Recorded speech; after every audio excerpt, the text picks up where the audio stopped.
I don't really remember anything about that day or about what really happened. I know they saved my life and I know they did, what they had to do. And I would just, from the bottom of my heart, thank them. We got the call for a motorcycle accident at the intersection of Plain and Hanover Street. Go there quite a bit, so we weren't surprised to hear an accident in that area. I was in a swamp and I looked down and my left leg was going completely perpendicular to my body. I could hear what I'm pretty sure was Vinny's voice screaming. I heard people yelling at him to get down and get down on the ground, stop getting up. I heard people yelling to find his foot. I tended to Vinny. I noticed there were a couple of bystanders there. They had a tourniquet on his leg. We got him up on the stretcher and they got him in the ambulance and started patient care with him. I knew it was bad because I was being med-flighted. I remember arriving at Tufts and then I was zoomed into surgery. They saved my leg. We were aware that there was a trauma patient who was very ill, was going to be brought to us via ambulance. And he had slipped into, the last stage of shock. In the back of my mind, I really wanted to get him up to the Brigham to see if someone might be able to save his leg. We walked into the trauma room and it was kind of like an organized chaos. There's a handful of people, probably 10 to 15 people in the room, and everyone had their own task and everyone had their job to do. And it became apparent he was bleeding from several other locations and actively bleeding into his abdominal cavity. At that point, he dropped his blood pressure again as the Boston med flight crew was ready to take him.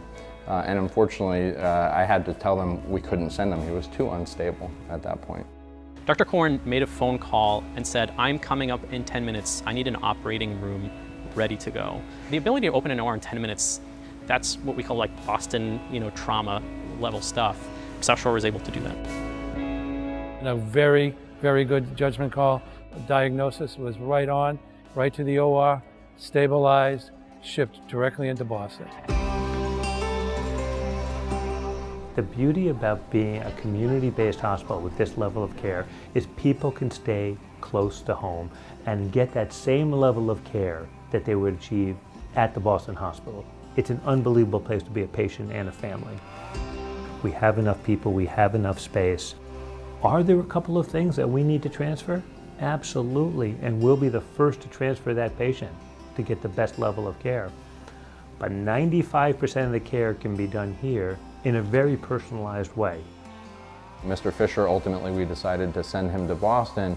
In the back of my mind, I hoped that, the hospital that does face transplants and hand transplants, maybe someone there would give a shot to trying to save his leg.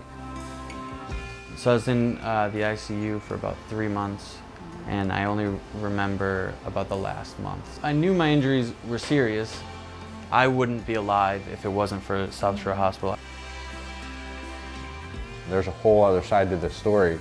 I mean, the South Shore part of the story is measured in hours. His recovery is measured in months, and he's probably still not where he wants to be. So that's a testament to his mental fortitude. That's one of the reasons why I'm looking forward to seeing him. Yeah, I'm making you go first. Oh, it's a big team. Yeah. How's it going? Hey, Vinny. How you doing? Good. I'm Christian Corwin. I'm Vinny. Nice to meet Obviously, you. nice I'm to one meet of the you. surgeons that took care of you. Thank you so much. These are all the people that helped take care of you here, and we're all so excited to see you. Dr. Carpio, I was the second surgeon who helped out. I was the ICU doctor. Hi, I was Kelly. I was in the ED when you came in. Hi, Stephanie, I'm one of the ER nurses that Hi, honey. take care of you. Linda Worcester, I'm one of the ER doctors. I was Thank you so much. ER doc on duty. I did not expect that many people to be there, to talk to them and hear, everything they have to say and their experience and what they did for me really just fills in those gaps. And Emily being there, the girl who saw the accident and stopped and tourniqueted my leg. And I saw your leg, and I immediately was like, we gotta stop it, so we did. You saved my life.